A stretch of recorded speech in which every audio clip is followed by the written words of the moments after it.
My name is Circ, creator of the Infinite Songbook. Thank you for your interest. These are the video instructions.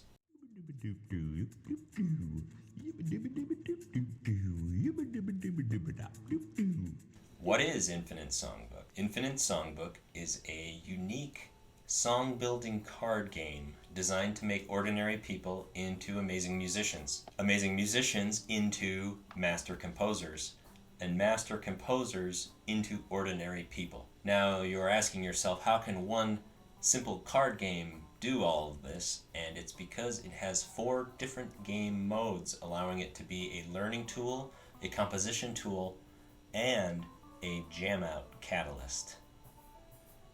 Like a conventional songbook, the Infinite Songbook requires the use of musical instruments.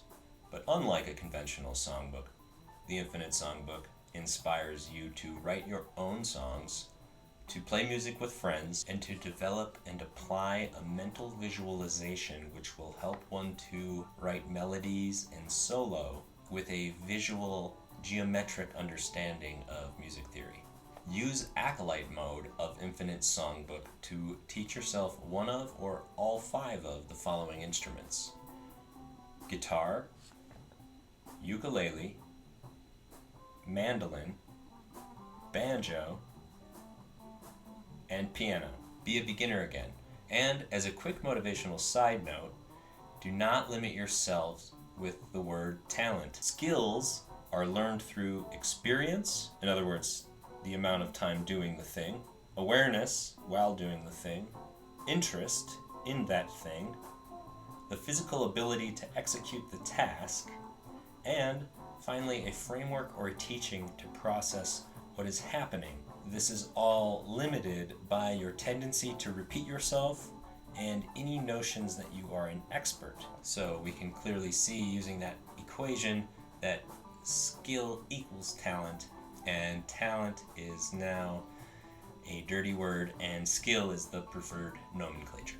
Use Oracle Mode to further develop your musical skills by expanding your chord knowledge by playing faded chord progressions. The Infinite Songbook reaches full actualization in Sorcerer Mode, where you use your musical sensibilities to bend fate and alter this chord progression.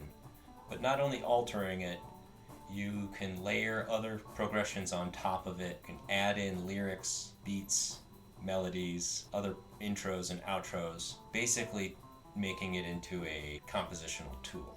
Use Shaman Mode to provide a non-territorial starting point for a conversational style group jam. Build musical courage, hone the ear, wander the jamscape, usher in a new era of musical enlightenment, unprecedented brain growth, and interplanetary peace. Use the mighty noodle crutch to visually and intuitively understand music theory.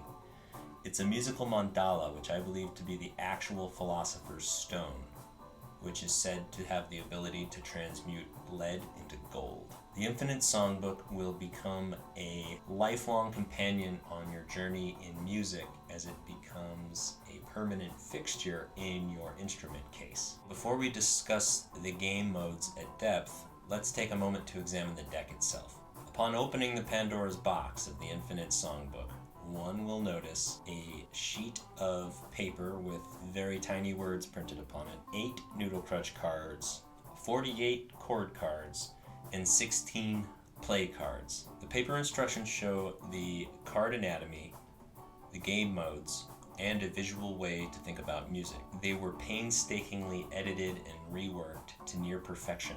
The noodle crutch cards should be gathered up and removed from the deck. Later, they will become a powerful tool to help you navigate the sonic seas. Once you cut them up, they will become more powerful than you can ever imagine. Now, looking through the Infinite Songbook, notice that there are 4 suits containing 12 cards each. The stones, the spirals, the sevens, and the minors, and 16 play cards.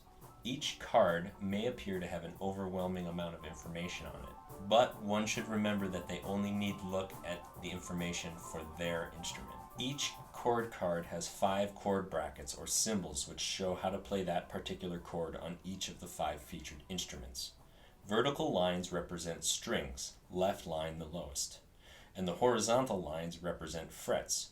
The guitar has 6 verticals, the ukulele 4 verticals, mandolin has 4 double verticals, the banjo has 4, sometimes 5 verticals with bold outside edges. The X means don't play that string. The tiny numbers indicate which fret to begin the chord shape on. There are usually a few different ways to play the same chord on a given instrument, and I try to include some less known shapes to encourage more learning, but if this is difficult or annoying, play the chord however you want. Filled circles indicate the position of the scale notes. Open circles with letters inside them indicate the note produced. They are the 1, 3, 5 tones of the stated mode. In 2 of the suits, the spirals and the stones, the 12 major chords are represented. In the sevens, the 12 sevens chords are represented. In the minors, the 12 minor chords are shown. So that gives the Infinite Songbook a composition of 1/2 major chords, 1/4 minor chords, and 1/4 sevens chords. The spirals suit features a logarithmically compressed diagram of the vibrational staircase with a Hertz scale next to it and notes with stacking octaves.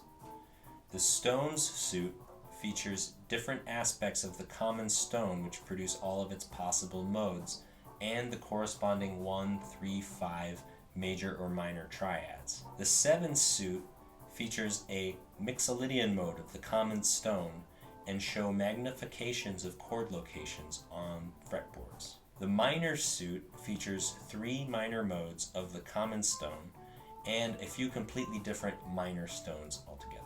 All cards include a complete fretboard of the guitar and thus the bass 2 for that card and an image of the noodle crutch turned to that mode and key. At this point, I'm going to encourage those already familiar with the anatomy of an instrument to skip ahead to the description of Oracle Mode. Beginners, don't worry. In Acolyte Mode, we'll start off nice and slow.